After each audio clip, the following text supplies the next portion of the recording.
grazie, buonasera a tutti.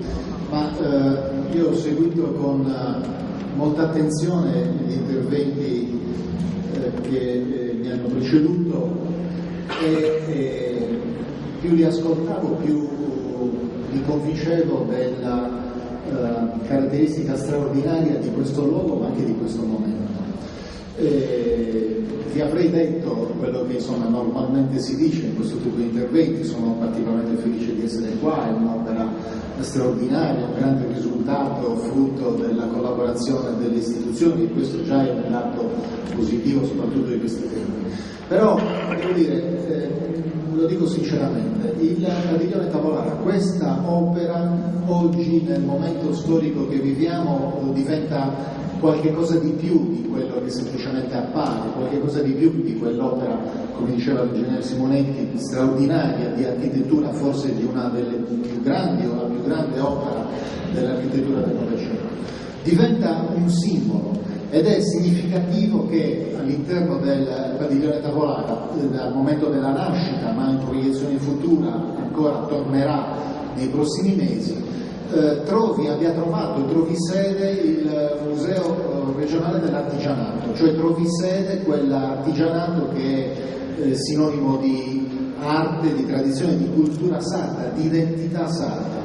Il Padiglione Tavolara diventa un simbolo, lo era negli anni 50, è stato detto, quando la Sardegna in qualche modo usciva da un momento di isolamento, si apriva al mondo. Il Padiglione Tavolara vide allora la sede dell'isola e la nascita delle prime mostre, la prima grande significativa mostra di artigianato sardo, quella che consentì all'artigianato di andare nei mercati internazionali, di aprirsi al mondo, quella che fece conoscere ancora prima della Costa Smeralda la Sardegna, l'artigianato sardo e quindi la Sardegna, che diede l'immagine all'estero della Sardegna come di un qualche cosa di reale, anche legate alle sue tradizioni popolari, di concreto, non solo quell'immagine forse esotica che la Sardegna aveva nel mondo. E allora oggi questo padiglione e questo simbolo assume un significato veramente particolare e straordinario. Perché? Perché viviamo un mondo nel quale assistiamo al cosiddetto processo di globalizzazione, mondializzazione della politica, dell'economia, del linguaggio, della cultura. Ma la cultura diventa, e soprattutto per una terra come la nostra, uno dei patrimoni più grandi, forse è la ricchezza più grande.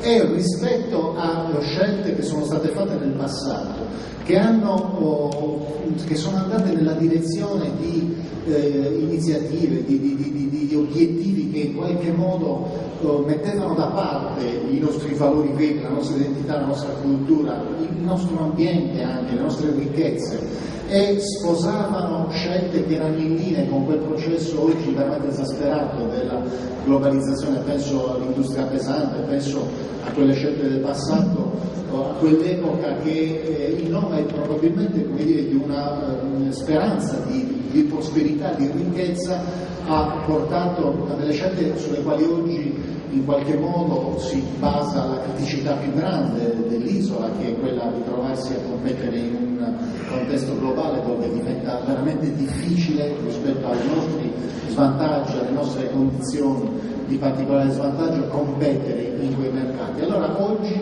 c'è e deve esserci un ritorno all'antico, un ritorno alla valorizzazione di quella cultura, un ritorno alla nostra storia. Deve esserci un capire che se puntiamo su quei valori forse possiamo evitare quei processi di delocalizzazione dei fattori della produzione, forse possiamo veramente avere un'economia che sia basata su valori che sono duraturi, che sono continuativi.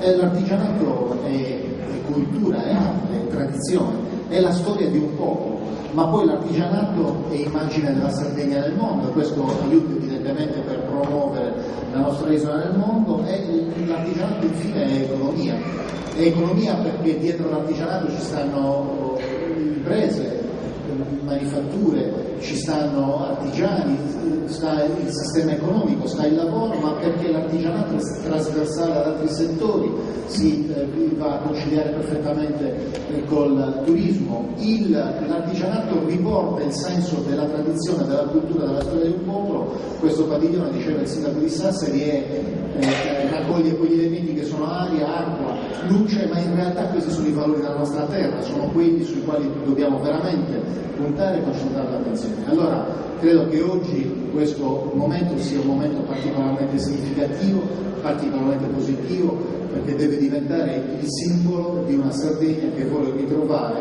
nella propria storia, nei propri valori più antichi, nella propria cultura, nelle proprie tradizioni, quella possibilità di riscatto, quella possibilità che consenta di uscire dalle sacche di una crisi straordinaria e vincere la sfida del futuro.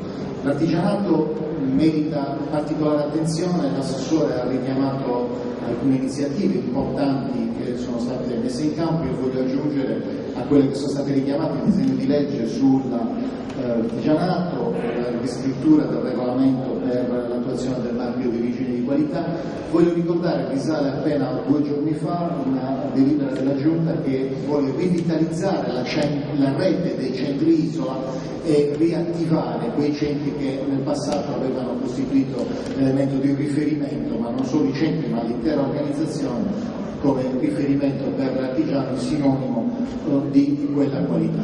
Allora credo che in nome di questi simboli, in nome soprattutto con una cornice che è una cornice straordinaria di un'opera della Sardegna, di artisti e di produzioni veramente significative, in nome anche con la cornice di una collaborazione istituzionale che ha portato a realizzare questo risultato, possiamo salutare questo avvenimento con l'auspicio, con la speranza che possa essere un altro tassello, un altro passo nella giusta direzione. E come tutti quanti voi sapete, come diceva, qualunque viaggio, anche il più lungo, inizia sempre dal primo passo, ma se sbagliamo il primo passo non arriveremo mai alla meta.